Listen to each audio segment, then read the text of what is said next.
Really, Key West? Over East Cape Sable.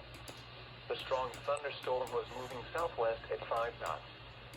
Hazard, wind gusts 34 knots or greater. Source, National Weather Service meteorologist. Impact, expect wind gusts in excess of 34 knots, suddenly higher waves, frequent lightning, and heavy downpours.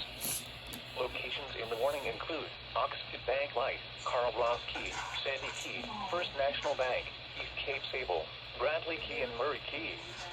Prepare for wind gusts in excess of 34 knots, steep and fast-building seas, frequent lightning, and blinding downpours. Well, first order of the day already, I guess. Or go below, and make sure all on board are wearing life jackets.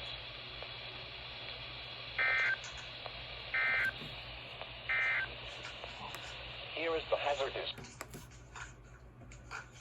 What was that? That was Key West.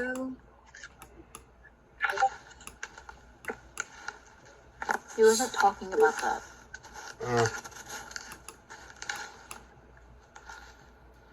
Until Key West decided to come out of there with that Marine warning, I guess. Well, first alert of the day, I guess.